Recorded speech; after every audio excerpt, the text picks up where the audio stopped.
Então, passando aqui as músicas, porque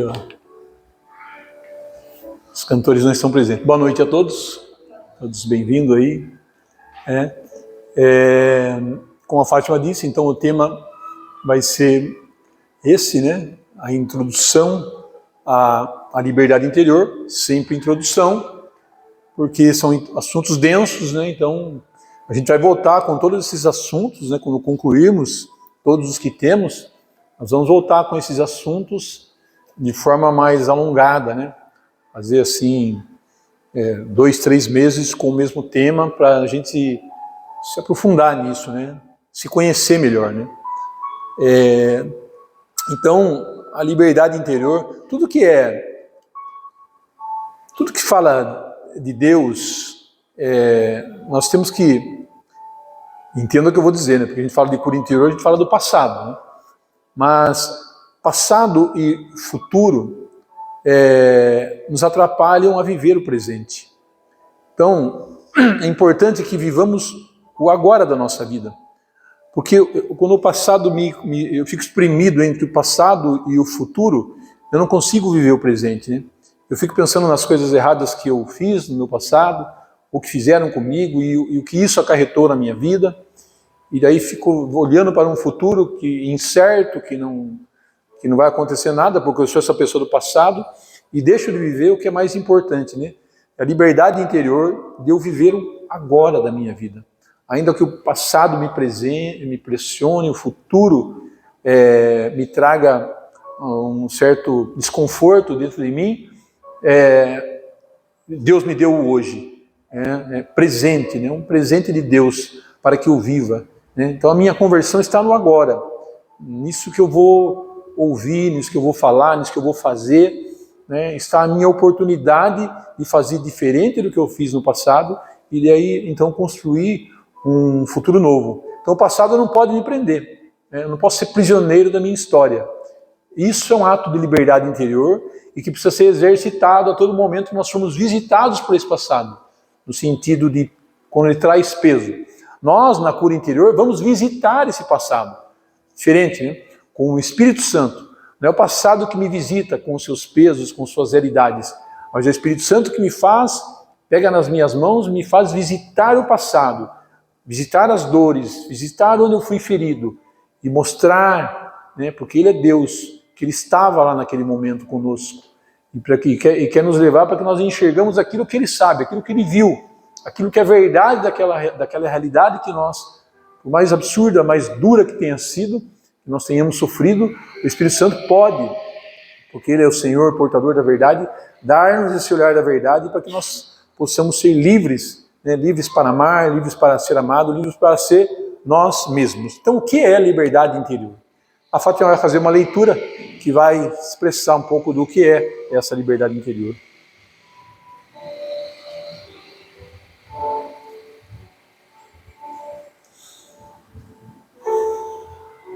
Mas se vos mordeis e vos devorais, vede que não acabeis por vos destruirdes uns aos outros. Digo, pois, deixai-nos conduzir pelo Espírito, e não satisfareis aos apetites da carne, porque os desejos da carne se opõem ao do Espírito, e estes ao da carne, pois são contrários uns aos outros. É por isso que não fazeis o que quereríeis. Então, essa leitura, ela vai expressar essa nossa realidade, né? Dessa batalha interior, né? Da carne que busca satisfações, né? E do espírito que rejeita essa carne, né? Como se fosse, né, uma luta interior, quando essa carne deveria servir ao espírito, deveria estar à disposição do espírito, né? Mas a carne rebelada pelo pecado original, ela busca as coisas de fora, né? Nós buscamos as coisas de fora por causa do pecado que está em nós. né? E porque nós não nos deixamos conduzir por esta consciência, né? Pelo Espírito, né? E aí ele se opõe, há uma oposição dentro de nós, né? Que é uma linguagem filosófica, mas de uma verdade que acontece dentro de nós. E ele conclui, por isso, olha a falta de liberdade interior, por isso não fazeis o que quereríeis fazer, né? Por isso, por essa luta interior que há dentro de mim, que eu não consigo fazer a vontade de Deus, que eu não me conheço, e por não me conhecer, eu não sei que há dentro de mim um lugar onde eu possa dar conta da minha vida, né? E viver de uma forma diferente, viver pela condução do Espírito, né? Pela condução do Espírito. Dava exemplo já a vez passada, né? A cocheira, né? Antigamente, a carruagem, tinha lá 2 cavalos, 4 cavalos, e tinha a cocheira e tinha o coach, né? O coach é quem conduzia a cocheira. Então, o corpo sem a condução do Espírito é uma cocheira sem coach, né? 4 cavalos, 4 animais, ribeira abaixo, descendo na reta. Esse é o nosso corpo sem a condução do Espírito, né? O coach, tão presente nos dias de hoje, coach é treinador, é aquele que conduz, né? Então, quando a cocheira tem um coach, então ele puxa para virar à esquerda, puxa para virar de convergir, né? Conversão, para convergir à direita, freia quando tem que frear. Então ele é a consciência daquela realidade. E nós, quando não temos essa consciência, nós vamos como animais, buscando o que o mundo tem. E aí cria essa cisão da carne contra o espírito, né?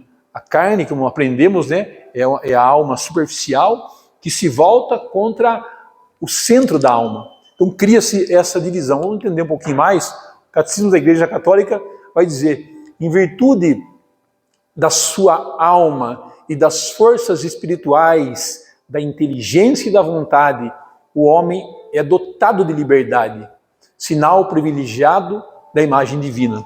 Primeiro fazendo um adendo aqui, né? SIC, né? Para quem não sabe, SIC quer dizer Catecismo da Igreja Católica, e ali está o número dele. Então, é isso que nos faz diferentes, né? É isso que não é nem que nos faz diferentes, é isso que nos faz igreja. É o magistério da igreja que interpreta a palavra de Deus e traz até nós, né? Então é importante que um católico bem informado... Está alto? O microfone? Tá, fica mais longe isso. A música está alta. Então,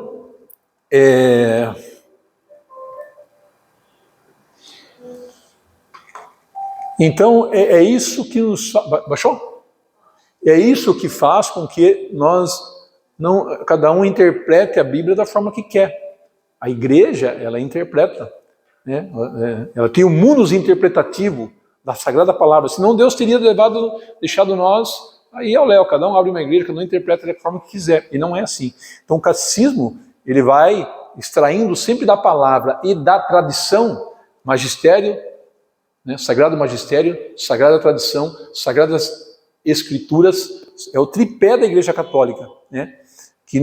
Ela é mãe e mestra por causa disso.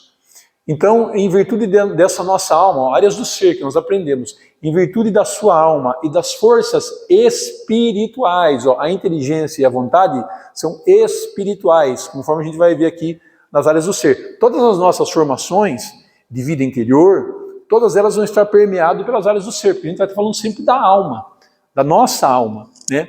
Então, vai estar sempre ali para nós lembrarmos as áreas da nossa alma e por onde nós estamos vivendo, né?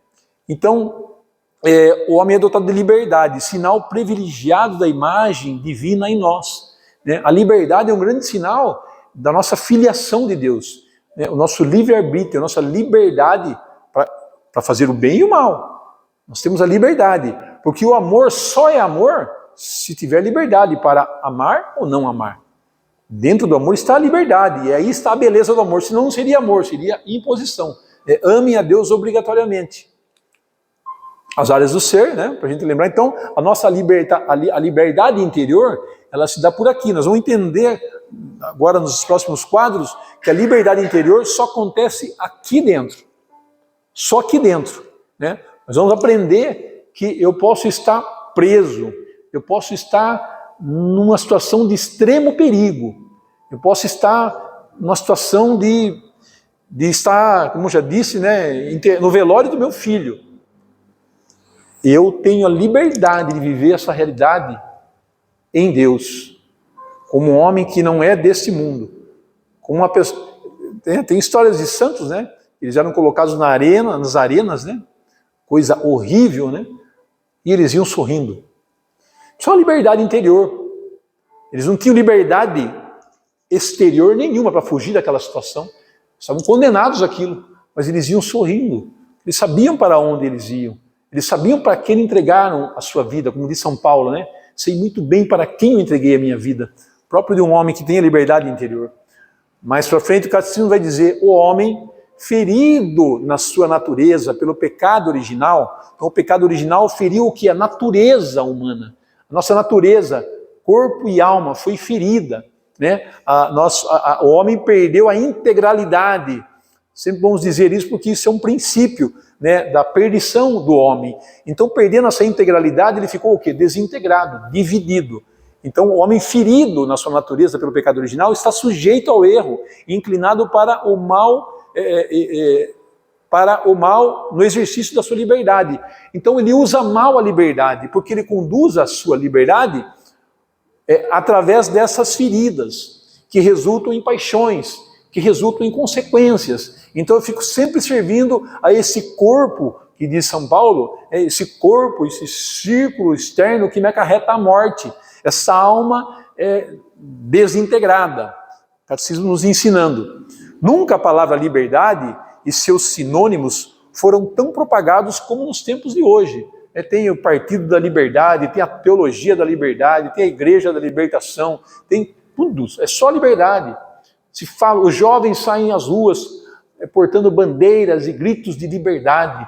Nunca quiseram tanto uma liberdade. Inclusive o mundo e o cristianismo, se é um lugar onde eles se encontram, é na palavra liberdade, porque ambos querem a liberdade. Eles se encontram, mas imediatamente divergem. No mesmo lugar que eles se encontram, eles divergem. E nós vamos entender por que essa divergência da palavra liberdade é a realidade mais reivindicada pelos jovens de hoje, né? Liberdade, queremos liberdade, eles quebram tudo porque eles querem a liberdade, eles entram em bolhas de pensamento, querem a liberdade. Então, é a realidade mais reivindicada pelos jovens. E o mundo, sabendo dessas reivindicações, o mundo como é bonzinho, o mundo como é legal, toda vez que a gente falar aqui do mundo, a Bíblia fala de diversas facetas da palavra mundo. O primeiro entendimento que temos como mundo é o mundo em que vivemos, que é belo, criado por Deus. Mas quando a gente fala assim, e o mundo de forma pejorativa, nós estamos falando dos sistemas desse mundo. Do mundo estruturado da forma que está. Dos poderes deste mundo. Dos poderosos, daqueles que conduzem esse mundo. Né? Dos senhores desse mundo. Né, que o próprio Jesus cita diversas vezes nas Sagradas Escrituras. Então o mundo articulado como psicológico como é o mundo, ele atende rapidamente tais reivindicações. Afinal, eles precisam de seguidores, de eleitores, de simpatizantes, de filiados, de partidários. E apesar de estar usando palavras que parecem que eu estou falando somente de política, mas não é somente de política, né? Seguidores é uma palavra muito presente aí na internet, né? As pessoas precisam de seguidores. Então, este mundo, ele é muito bem arquitetado, né? Ele é muito bem entrelaçado entre os poderes. Então, eles sabem que o jovem quer a liberdade. E ele atende rapidamente às reivindicações desses jovens. Mas quais são as liberdades que os jovens estão buscando? A maconha. Então os jovens querem que liberem a maconha, né? E aí liberam a maconha, o jovem se torna viciado, escravo da maconha. Então o jovem que gritava por liberdade tornou-se escravo de algo que ele queria ser livre. Olha só, é uma desinteligência. O que acontece? Essas realidades, elas nos fazem... O inimigo de Deus, eu falei, o mundo é psíquico. Ele atua o quê? Na desarticulação da alma, nessa divisão da alma, como disse aqui o catecismo da igreja, dessa desarticulação da alma. Então ele cerceia a nossa inteligência, a nossa vontade, que é aquilo que nós podemos nos conectar com Deus, não que não possamos nos conectar também pelos sentidos, mas a conexão mais profunda com Deus se dá pela inteligência. Então, o mundo que sabe disso, ele dá aquilo que o jovem quer pelos seus apetites, pelas suas paixões, pelas suas vontades. Né? Libera maconha, libera maconha. Aí vai ter um bar aqui na frente, vendendo maconha aqui na frente, com preço bom. Né? E os jovens vão lá comprar ali, vão fumar aqui na praça livre. Os efeitos da maconha? Ah, não tem não, a maconha é tranquila, não tem efeito nenhum. Eu tenho amigo meu que morreu louco de fumar maconha. Eu tenho amigos meus que morreram na cadeia, né? Porque fumava maconha e ia roubar. Então, liberem o sexo, né? Os jovens pedindo a liberdade, liberem o sexo, né? Então, os governos, os sistemas desse mundo não usem camisinha e transem à vontade, né? E o jovem se torna um viciado sexual, escravo do sexo. Quero liberdade, me torno escravo.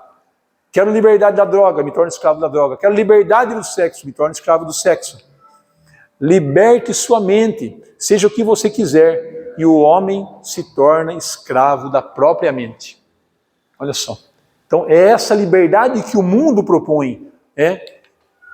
Essa é a liberdade do mundo, ofertada a quem não sabe o que de fato é a liberdade. O Senhor fala na palavra de Deus, pedis, mas não sabe o que você não sabe o que pede. Fala para nós, pedis, mas pedis mal, porque eu peço pelos meus gostos, eu peço pelos meus apetites, eu peço por aquilo como uma criança que entra no supermercado e quer pegar tudo que não presta para comer. Então essa é a liberdade do mundo ofertada a quem não sabe o que de fato é liberdade, de quem mal se conhece. E assim o mundo se aproveita dessa sua ignorância, ou dessa sua inocência camuflada de intelecto, que está muito presente aí, né? É uma inocência camuflada de intelecto. Todo mundo é intelectual, repetem as palavras que ensinam, ou se aproveita, ou revestida de revolução, né?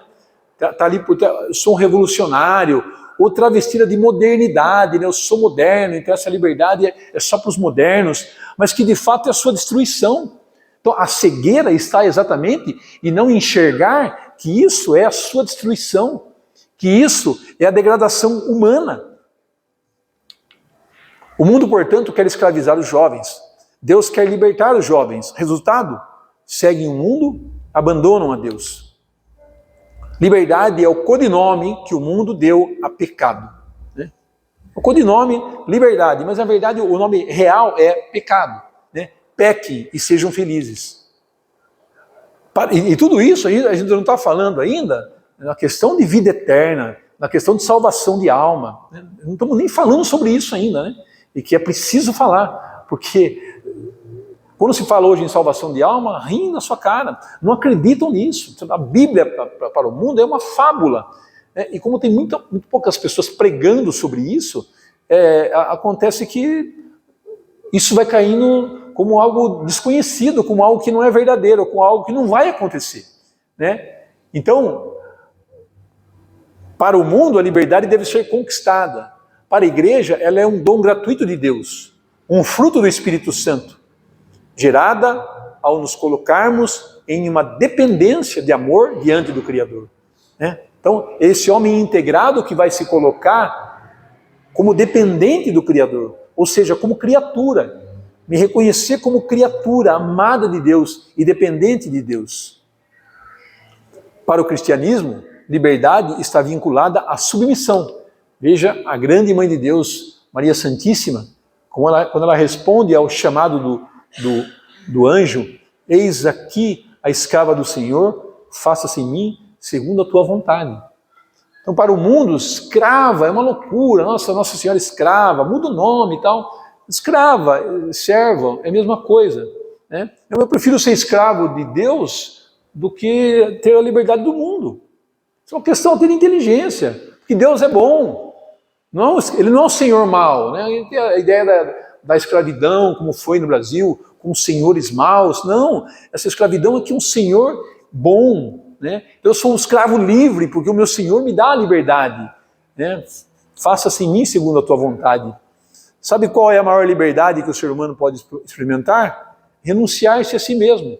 Essa é a maior liberdade, porque a nossa maior escravidão, isso a gente vai falar sempre, é o apego a si mesmo. Eu não renuncio aos meus gostos, eu não renuncio ao que eu quero, eu não renuncio ao meu modo de pensar, eu não renuncio. Então, a maior liberdade é quando eu renunciar a mim mesmo e fazer sempre a vontade de Deus, me entregar a Deus. Né? E isso é possível.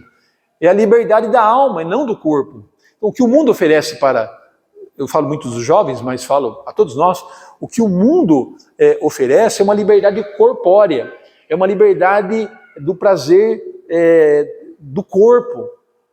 E isso nunca preenche, porque o vazio está na alma, né? Não está no corpo. Então, nós temos que entender isso. Liberdade não é sempre eu escolher o que eu gosto, mas escolher... Eu tenho a liberdade até para escolher o que eu não gosto. Né? Exemplo, mortificar-me é um ato de liberdade interior. Né? Mortificar a minha carne é um ato de eu dominar essa carne das paixões. Então esse ato de dominar a carne, ele parte da inteligência, de uma inteligência que reza, que conhece a Deus e que vai se aprofundando por uma ascese espiritual, um exercício espiritual, né, de verdade real, verdadeiro, onde eu sou pequeno, Deus é grande. Eu vou me aprofundando e penetrando nas vias da minha consciência. Né, como quem sobe uma montanha, eu vou penetrando nas vias da minha consciência. Né, então, essa mortificação vai me levar a uma liberdade muito maior do que essa liberdade de eu pegar o que eu quero, de eu fazer o que eu quero, de eu escolher o que eu quero. Se por liberdade nos casamos, aí falando um pouco aos casais, dentro dessa liberdade está toda a realidade dessa união sacramental, inclusive o sofrimento. Então eu aceito livremente o sofrimento por amor a Deus, por amor ao cônjuge. Eu vivo o sofrimento com liberdade, não como se o sofrimento fosse a coisa mais terrível do mundo, não. Claro, eu vou usar todos os remédios para que, se eu estou doente, eu possa ser curado.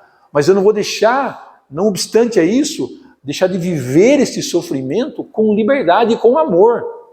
Né? Eu estou com câncer, eu estou com uma doença, eu vou viver isso porque o meu fim não é para este mundo, é para Deus.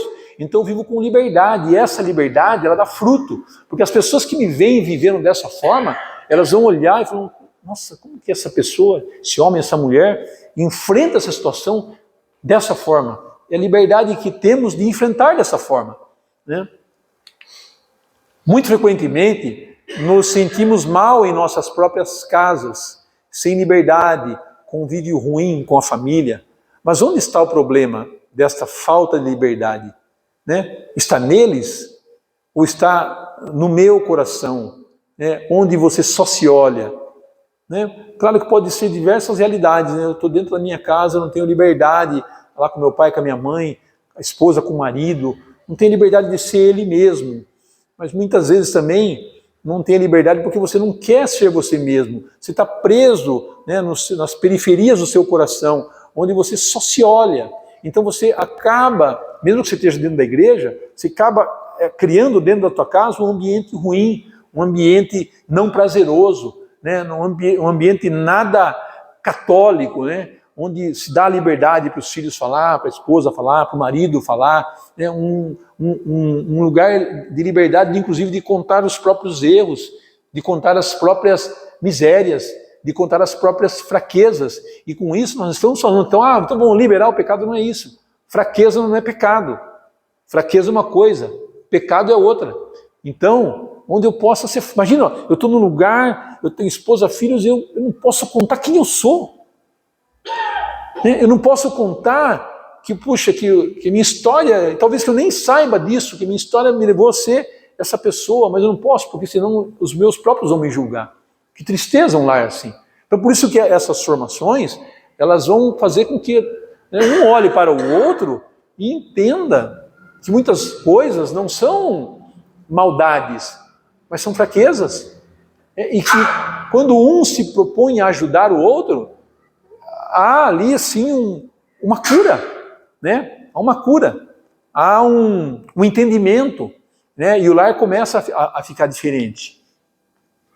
Quando você conta para alguém na forma de arrependimento que você, por exemplo, mentia, traía, roubava, etc., né? Você tem a liberdade de contar para alguém isso, acontecerá uma libertação em si, ao ponto dessa força que te aprisionava perder o poder que exercia sobre ti. A palavra de Deus diz: conhecereis a verdade, e a verdade te libertará. A verdade é Cristo, e a verdade, quando eu falo a verdade, estou falando a verdade para Cristo me libertar. Então, quando eu tenho a coragem de confissão, né? Claro, a confissão é essencial, mas quando eu consigo partilhar com um amigo, com a esposa, com o marido, né, que eu errei na minha vida, que eu tive atitudes que eu não deveria ter tido, né, e aquela pessoa acolhe isso, acontecerá uma libertação em si, né, ao ponto dessa força que te aprisionava perder o poder. Por quê? Porque isso tem muito de espiritual, né? Por exemplo, duas coisas que o demônio odeia é a partilha de coração. Se partilhar o seu coração com uma pessoa fidedigna, com uma pessoa que discute, com uma pessoa que seja um bom ouvinte, seja um amigo, seja um sacerdote, enfim, né? E ele odeia essa partilha e odeia a alegria cristã, né? Porque ele odeia a alegria cristã, então ele cria essas alegrias do mundo, de duplo sentido, essa baixaria, né? Mas a alegria cristã é uma coisa que o demônio tem ódio, porque ele não quer o homem alegre. E a partilha de coração, o que acontece na partilha, quando você tem um problema, né? Uma vez eu atendi um rapaz, a gente tinha um atendimento numa paróquia, e ele estava se perdendo interiormente e exteriormente, né? Ele é até muito conhecido na cidade, ele começou a colocar chifre nele, o olho dele é tudo preto hoje, né? Inteirinho tatuado do diabo, é um negócio assim, muito preocupante. Nós fomos até rezar na casa dele uma vez. Então ele é um homem dividido, ele busca Deus, mas e atendendo esse rapaz, eu fui tentando entrar no coração dele, né, na história e tal. E uma hora ele debruçou sobre mim e falou assim: tem uma coisa assim na minha vida que aconteceu. E debruçou em mim e falou assim: mas eu nunca vou contar para ninguém. Nunca vou contar. Eu falei: e é nisso que o demônio lhe oprime. Porque você acha tão horroroso isso, e se você partilhasse isso, eu não estou falando para partilhar comigo, mas com um sacerdote, com uma pessoa que você confia, é como você ter um peso que você não consegue carregar.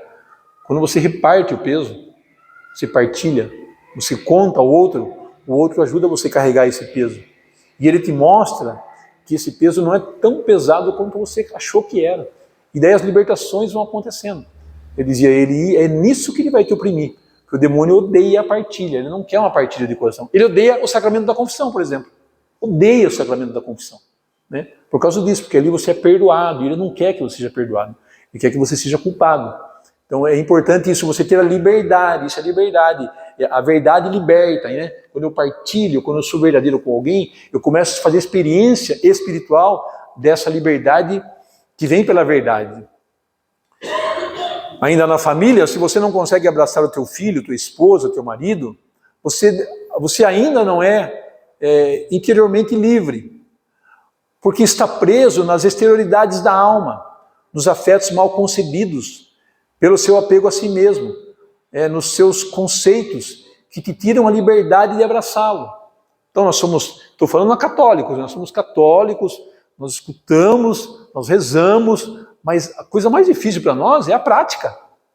A coisa mais difícil que tem é a prática, né? Eu posso ser um exemplo na oração, faço tudo, mas o que meu filho tem a falar de mim? O que minha esposa tem a falar de mim? O que meu marido tem a falar de mim, né? Que é a esposa? Está fazendo jus todas essas orações? Ou está faltando muito mais atitude de amor do que... Porque lemos no começo, né, os frutos do Espírito, né, aquela leitura continua, os frutos do Espírito geram harmonia, geram paz, geram compreensão, geram entendimento, geram liberdade, geram perdão, são frutos do Espírito. Geram, o filho vê o pai vê o filho e fala, não é aquele homem antigo, não é aquela pessoa, é uma outra pessoa. Agora se ele vê que a gente vai, reza, faz tudo, mas continuamos só levando a rigidez da religião, da igreja, e eu já fiz isso, ele não vai ver Deus, ele vai ver um regrista. E isso é muito difícil. Não é fácil a gente seguir, porque a gente fica parado nos nossos conceitos. Mas se eu fazer assim, ele vai continuar. Se eu fazer assim, eu vou perder a autoridade. Se eu fazer isso, eu sempre pensei muito nisso, mas a gente não sabe o poder que tem um abraço, né? De falar assim, eu entendo, porque ninguém faz o mal porque quer fazer o mal. O mal foi acontecendo na história. E muitas vezes nós, pais, temos participação nisso. Nós erramos, inclusive de ir muito na igreja e largar os filhos em casa. Inclusive nisso. Então tem que dosar. Você não tem que abandonar a igreja, né? Mas você tem que, às vezes, voltar atrás, porque a igreja muitas vezes é para nós um lugar de uma falsa liberdade. É um refúgio. O melhor lugar para você fugir é dentro da igreja, pô. Porque um homem pode fugir da vida num boteco, ele pode fugir da vida na prostituição, ele pode fugir da vida com os amigos, ele pode fugir da vida pelo futebol, tem um monte de fuga. Mas a igreja, nesse sentido, né, que você bem levantou, é o melhor lugar para você fugir, porque é um esconderijo belíssimo. Pô.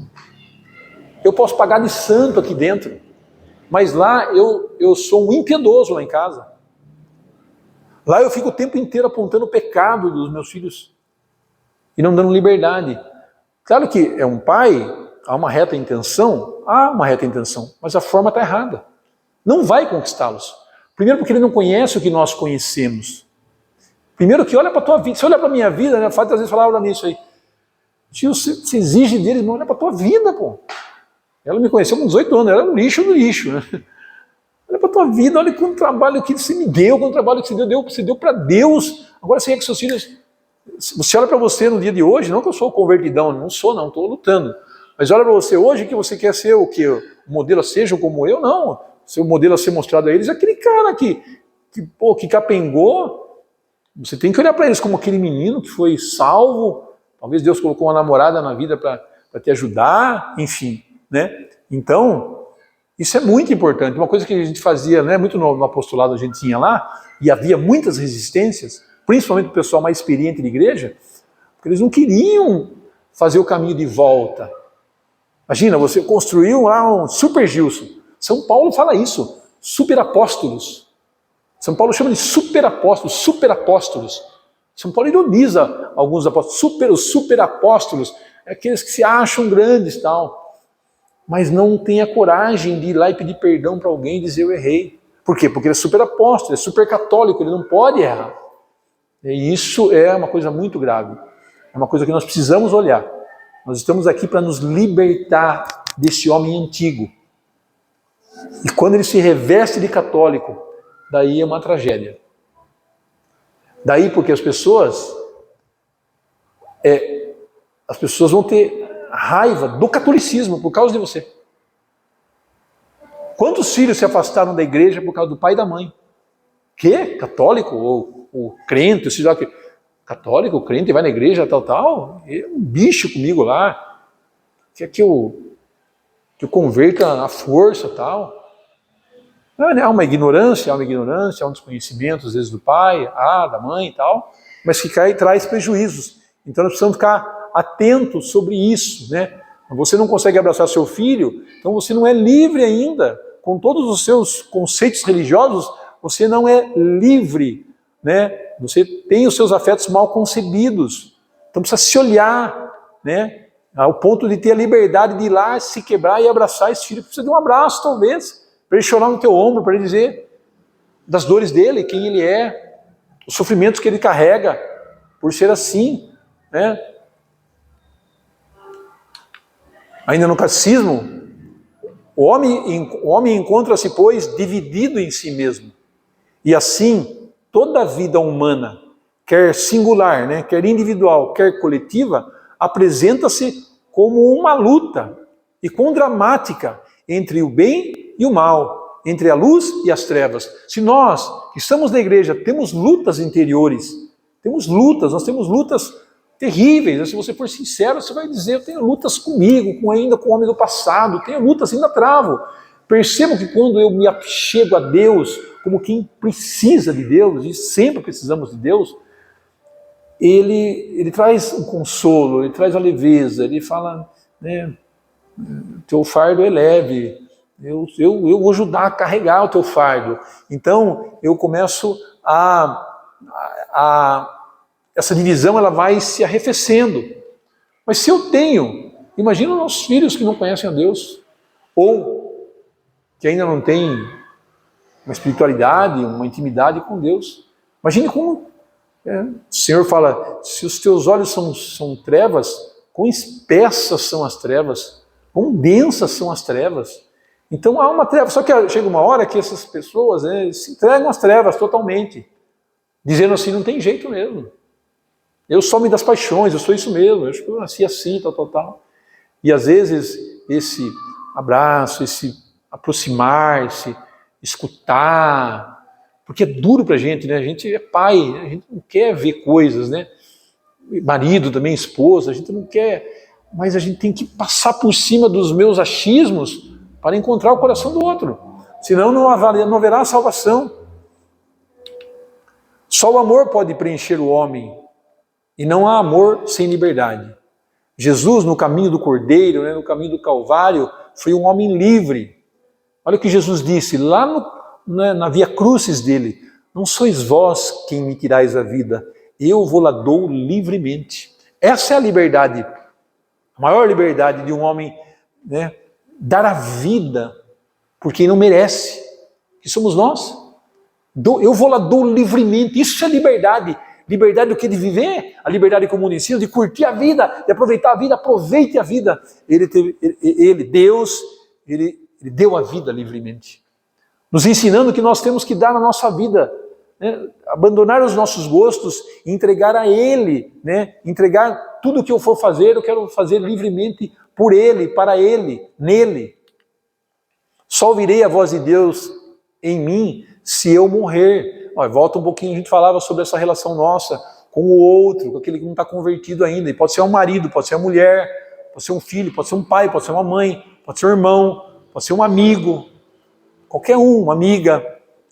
Só ouvirei a voz de Deus em mim se eu morrer. Quer dizer, a voz de Deus só penetra dentro de mim, não é por causa, entenda. Tem um livro muito bom do...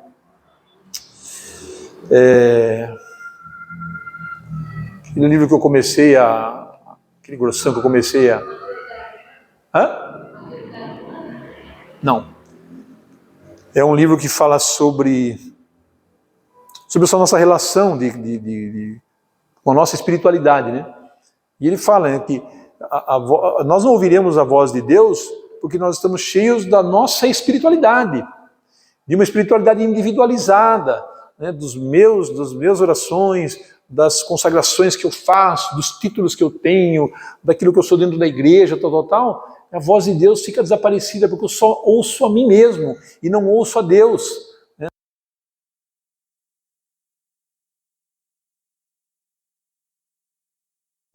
Em verdade vos digo, se o grão de trigo caído na terra não morrer, fica só. Mas se morrer, produz fruto. Então é essa morte para os meus conceitos, essa morte para o meu... É como quem olha no espelho, Santo Agostinho, olha no espelho e se olha com sinceridade, enxerga a alma e fala, puxa, eu sou esse trigo caído na terra, mas que não morre. Por isso eu fico só, por isso eu fico isolado no mundo. Por que eu fico isolado? Eu construo um lugar para mim que não é meu, um lugar que não me pertence. Então, mas eu preciso morrer, e é duro morrer. É isso que eu falava, morrer é ir até o outro. De novo, estou abrindo aqui, para a gente, e ainda falta muito, mas assim, a Fátima sempre, não adianta, tem que ir lá, vai abraçar, vai não sei o quê. Eu dava 1000 argumentos. Articulado que Deus me fez, eu dava 1000 argumentos para não ir. Mas não ia. Então, e ia criando divisão, né? E quando eu comecei a me quebrar, ai, como era duro, né? Porque é duro morrer, Mas eu comecei a me quebrar e me aproximar mais, as coisas começam a mudar. As coisas começam a tomar um rumo diferente. Porque às vezes o filho não quer ver um religioso, ele quer ver um humano. Ele quer ver uma pessoa. A mulher quer ver um homem, o marido quer ver uma mulher. Quantos maridos não vão na igreja, a mulher vai, e volta lá, só vai para o inferno. O cara vai querer ir para a igreja, pô? Você já está falando que ele vai para o inferno, pô. Né? Então não é dessa forma. Né? Então nós precisamos morrer, né? E nós morrendo produziremos frutos. O morto não fala. Morto não fala. E a gente quer falar, tá tudo pendurado aqui na língua, mas não entra no coração do outro.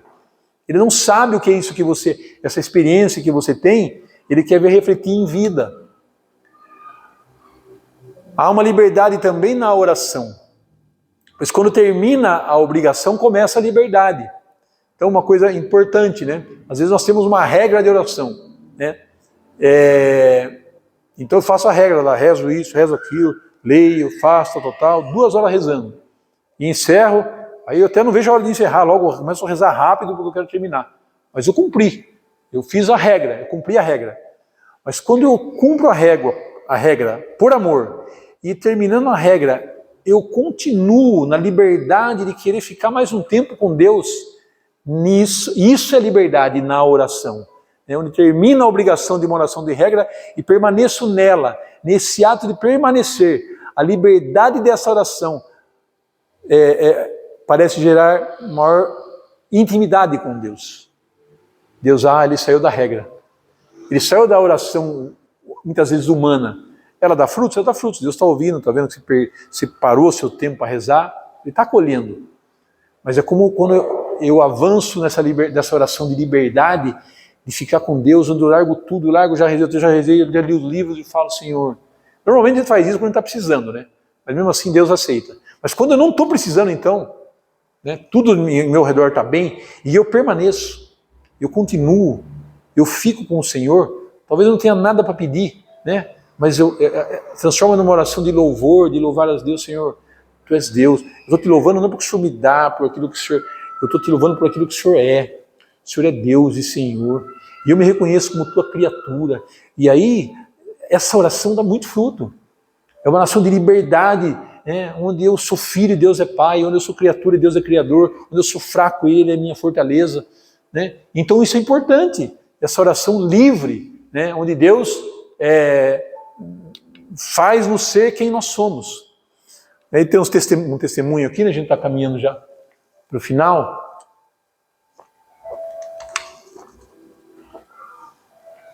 Uma amiga até nossa lá, da nossa antiga paróquia, ela foi visitar uma prima num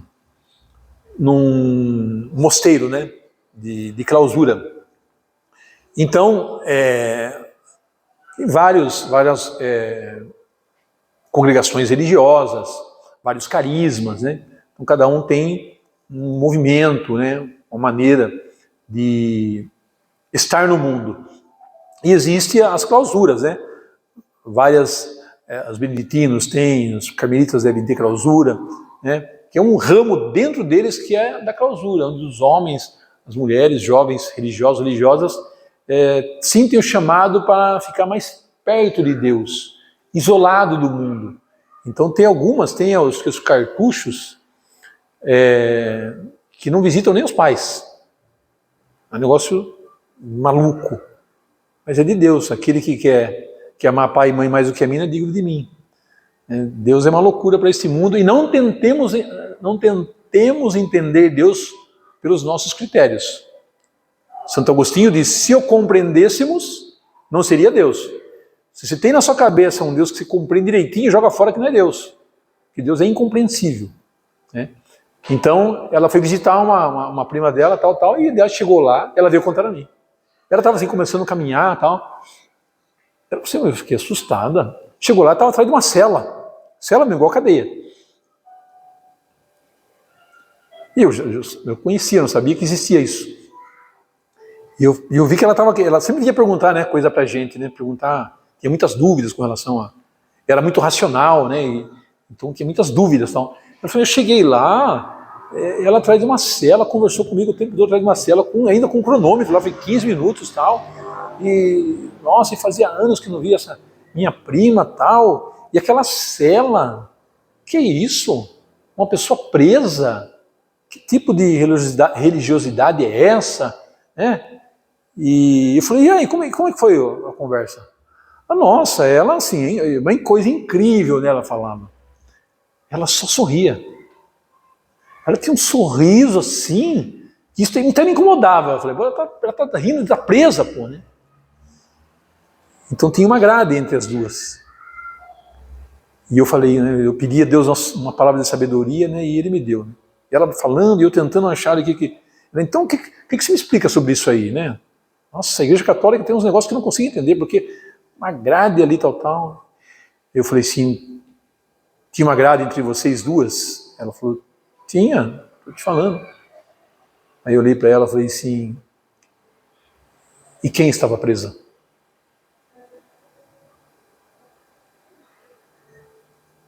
E ela, inteligente que era, ela começou a chorar. Ela se arrepiou, ela falou, eu nunca tinha pensado nisso. Quem estava preso? A cela tem dois lados.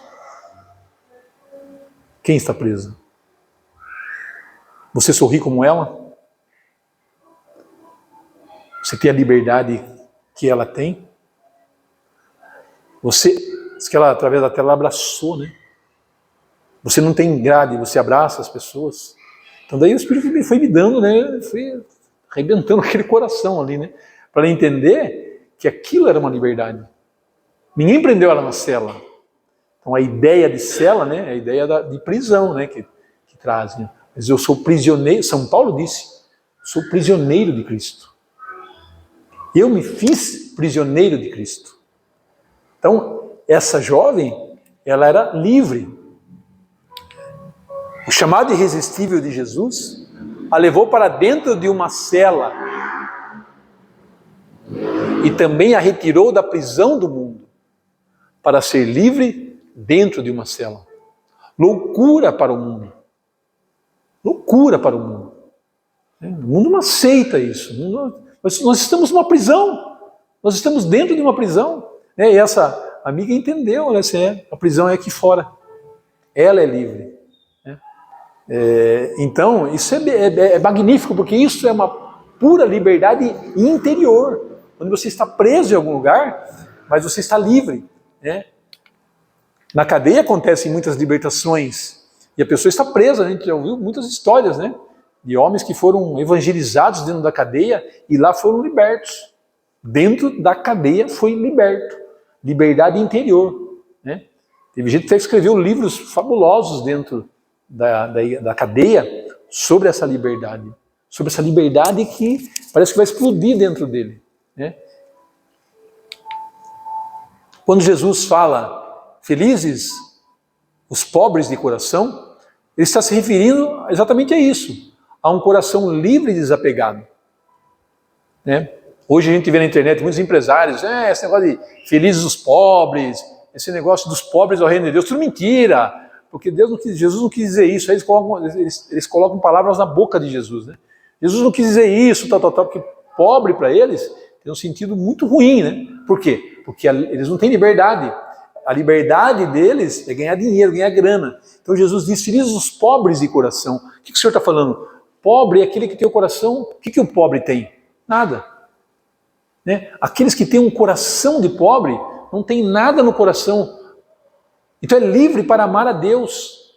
Livre, liberto das amarras do mundo. É livre, feliz, porque Jesus diz que são felizes os pobres de coração. São felizes, não a felicidade. Essas pessoas que pregam a liberdade do mundo, que vivem essa liberdade do mundo, elas não são felizes. Não há alegria, porque elas ficam buscando de felicidade em felicidade e não encontram. Porque a felicidade está dentro, ela é interior.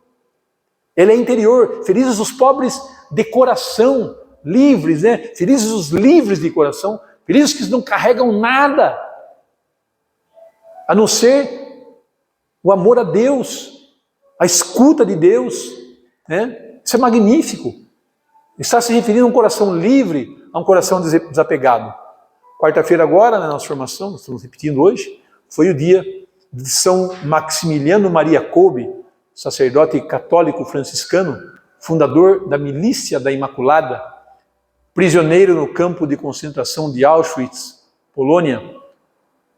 Kolbe morreu para salvar um único prisioneiro, mas naquele dia ele trouxe a um lugar horrível, que eram os campos de concentração nazista, a esperança e o amor. Conta a história que, mais ou menos assim, a história, 10 prisioneiros fugiram do campo de concentração, foram recuperados e seriam levados à morte, né? E um deles soprou baixinho assim: meu Deus, eu sou pai, eu tenho uma esposa, como eles ficarão sem mim? E São Maximiliano escutou aquilo, vai até o soldado e diz: eu quero morrer no lugar dele. Eu quero morrer no lugar dele. E aquilo, todos que escutaram ali, os soldados: como assim você quer morrer no lugar dele? Quem é você? Ele estava com a roupa de prisioneiro. Eu sou um padre católico e eu preciso morrer no lugar dele. Eu quero morrer no lugar dele. E daí foi aceito e ele morreu no lugar daquele homem. Então, por isso que naquele dia ele trouxe a Auschwitz, a um inferno, a um lugar horrível, né? Como conta a história, a esperança e o amor. É lindo isso, né? Porque é uma liberdade de quem quer salvar, de quem quer dar a vida e de quem, pela atitude, causa naquele lugar, aquele lugar nunca mais é o mesmo. Nunca mais será o mesmo, porque o amor entrou ali, né? Não a revolução, não foram lá, mataram todo mundo, não. O amor entrou ali dentro, e o amor é mais forte do que a morte, né? Tem um filme também que agora eu lembro, do apóstolo João, né? O discípulo amado de Jesus Cristo, quando ele foi parar na ilha de Patmos, né? Como prisioneiro da ilha de Patmos, está ele, né? Já bem velho. João foi o último apóstolo a morrer, né? Inclusive o último evangelho escrito dos 4 evangelhos, e o único que não foi martirizado. João teve uma morte natural. E ele está lá na ilha de Patmos, segregado ali com os presos, sendo judiado, maltratado. E daí tinha um velhinho preso, magrinho, e eles davam lá um caldinho lá de água com sal para o pessoal comer, e aquele velhinho estava tremendo assim, né? Ele foi tomar aquela sopinha, aí veio um soldado e deu um tapa assim, né? Embaixo da sopa assim, lavou o velhinho, né? E todo mundo dando risada e tal, né? E detalhe, o João, o apóstolo João, estava possivelmente com João Marcos, que é o Marcos, não é o Marcos evangelista, é um outro seguidor de Jesus. Estava com ele, mas ainda não tinha ainda aderido ao cristianismo, porque ele começou a questionar João. Falei assim: você é o discípulo de Jesus? Olha onde você veio parar, olha onde nós viemos parar, olha esse lugar aqui é o inferno, esse lugar aqui é uma prisão. Como que o teu Deus fez com que você viesse para aqui? Ele escutando o jovem falar, né? Um homem sábio, né? Só escutando assim. E aí aconteceu essa cena. Estavam servindo a comida, o soldado deu um tapa e caiu a sopa e tal. E aquele jovem falando para João: olha o que você veio fazer aqui, olha o que fizeram lá, olha só que lugar que é esse, que Deus que é esse que traz você num lugar desse, tal. João só escuta ele, vê aquela atitude do soldado, pega a sopa dele, pega do cara que estava reclamando, joga dentro da sopa dele. O cara ele pegou, foi lá, pegou a sopa e deu para aquele homem. Se aquilo foi um ato de tremenda liberdade, de tremendo amor ao próximo, porque um ato de amor ao próximo é um ato livre. E ele fez aquilo, o soldado olhou, não gostou, mas saiu envergonhado para cá, e João pegou, sentou do lado daquele jovem que estava reclamando, começou a evangelizar ele. O amor ele tem que ir aonde ninguém quer ir. O amor tem que estar onde ninguém quer estar. O amor é morrer. Se o trigo não morrer, não gera vida e não gera fruto. E tal. Que coisa linda, que coisa fantástica. Então converteu aquele jovem pelo ato dele pegar aquela caneca dele, e ela também estava com fome, e deu para aquele homem. Então isso é fantástico, né?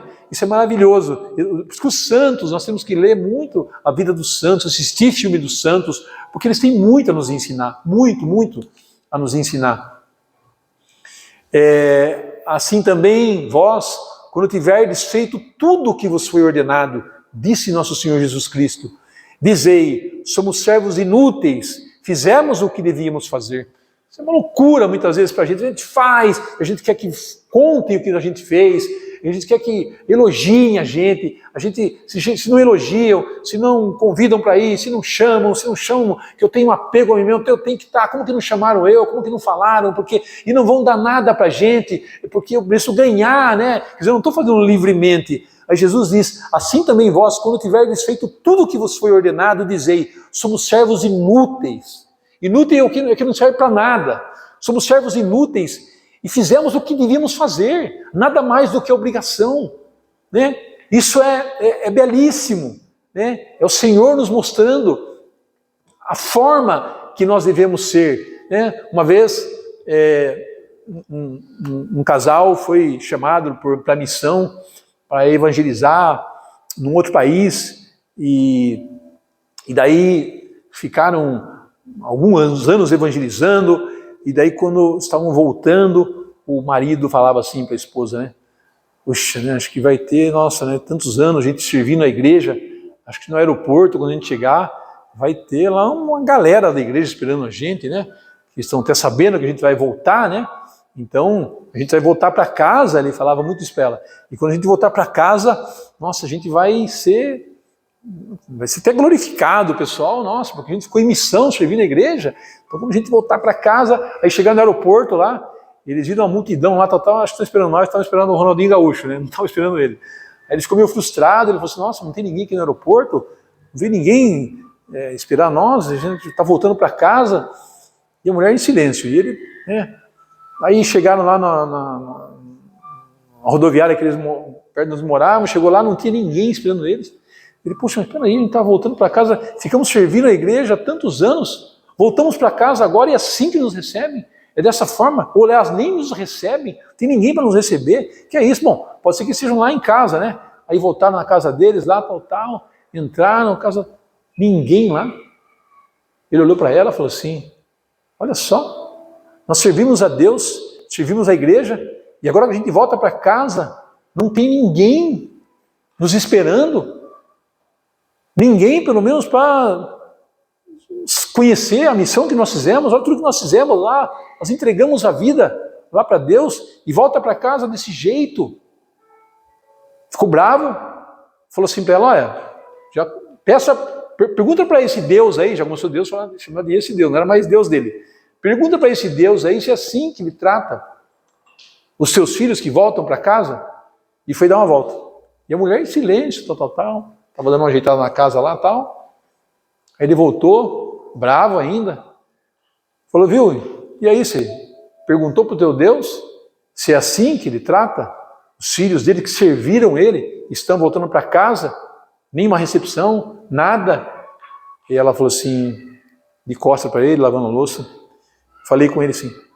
E ele respondeu? Respondeu. O que ele respondeu? Que ainda nós não voltamos para casa.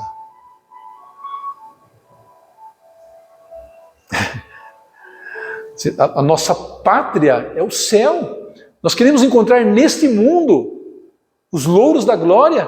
Queremos ser elogiados por servos inúteis. Não fizemos nada mais do que a nossa obrigação, daquilo que nós temos que fazer. Faça, tem que fazer, faça com amor, né? Faça por Deus. Nem que você fique lavando o prato, lavando a calçada, faça por Deus, né? Para que nós possamos ganhar aquele prêmio que Ele promete aos que forem fiéis, não aos que cobram. Somos servos inúteis. Quem é livre vive tudo gratuitamente. Isto é, sem esperar nada em troca, porque recebeu de antemão aquilo que o gratifica. Nós já recebemos de antemão, né? Pelo batismo, nós recebemos de antemão a graça de Deus que vem pelo batismo, né? Pelos sacramentos, pela Eucaristia, recebemos de antemão tudo, recebemos o todo diante de nós, né? Então, o que nós vamos exigir? Nada, porque o homem livre, ele não exige. Ele não quer, não, eu quero isso, aqui nossa turminha aqui, não, agora eu quero isso, eu quero fazer aquilo, se me tirar disso eu não venho. Não está fazendo por amor a Deus, está fazendo por amor a si mesmo. Está fazendo porque é vaidade, vaidade das vaidades. Não faz de forma gratuita. São Benedito, né? Ele era lá o mestre, puseram ele lá na cozinha, lá para limpar a cozinha lá. Ele foi com alegria, e lá ele se tornou santo.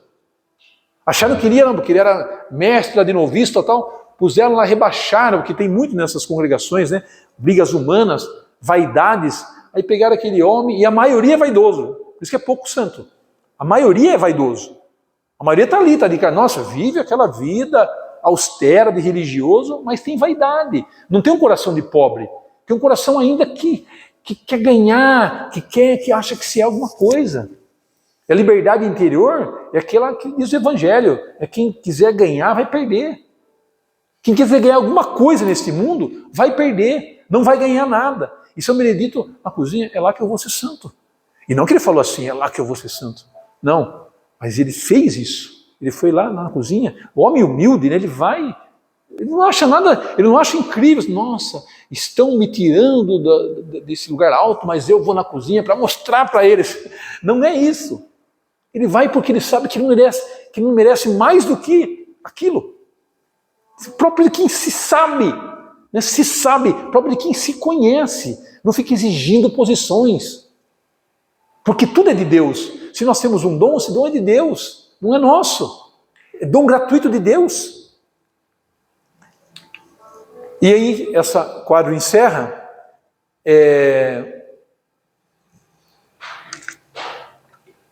um testemunho bastante interessante, que vai culminar na liberdade interior.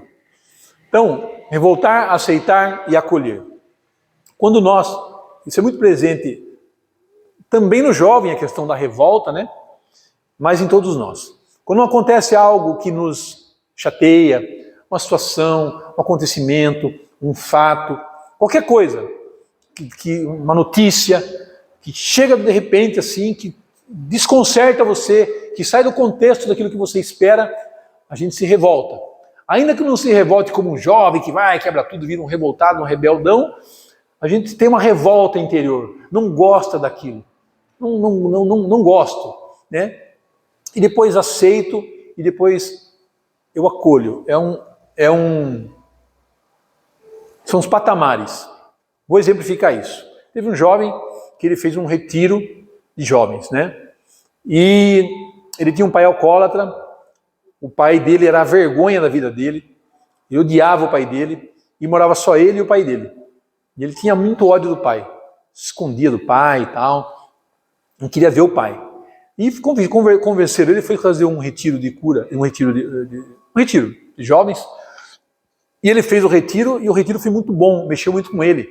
Ele saiu do retiro com uma palavra, que talvez tenha sido a palavra rema do retiro: ame o vosso inimigo. Amai os vossos inimigos. Então, mas saiu assim, de forma, a primeira pessoa, ame o teu inimigo. Ame o teu inimigo. Então ele saiu dali, empolgado com aquele retiro e tal, falando, eu vou amar meus inimigos, amar quem ninguém quer amar, né? Amar quem ninguém quer. Quem que ninguém quer amar? Os moradores de rua. Então eu vou começar a fazer pastoral de rua, tal. O jovem começou a fazer pastoral de rua com os moradores, só que aquela palavra parecia, né? A palavra de Deus é como uma faca, né, uma espada de 2 gumes, né, que corta entre o osso e a medula, entre a alma e o espírito. A palavra vinha: ame seu inimigo. E ele incomodado, mas eu estou amando aqueles que ninguém quer, ame seu inimigo. E ele começou a achar que Deus estava querendo que ele amasse o pai dele. E o pai dele chegava na casa dele alcoolizado, bêbado, ele escutava o barulho do portão, aí chegava trupicando, escutava o barulho do portão, ele estava ali na sala, ele corria para o quarto. Corria, fechava a porta ali e deixava o pai lá. Acordava no outro dia, o pai estava caído para o chão, ia trabalhar, voltava. E o retiro, ame o seu inimigo. Aí ele começou a perceber que Deus queria que ele amasse o pai alcoólatra. Ele começou a falar para Deus, não, esse eu não vou amar. O Senhor me pede qualquer coisa. Eu estava no mundo, me atraí, gostei de estar com o Senhor, mas amar esse meu pai, não, eu amo qualquer um, e continuou fazendo pastoral de rua. Aí chegava de manhã, a hora que o pai dele chegava, o pai dele abria o portão, ele corria, e a hora que o pai abria o portão, vinha a palavra, ame seu inimigo. Ele entrava no quarto, ele começou a lutar contra si mesmo, revoltado que era contra o pai. Não, eu não vou, mas foram dias, meses, não vou. E abria o portão, o pai bêbado. Às vezes o pai sumia 2, 3 dias, voltava. Ame o seu inimigo.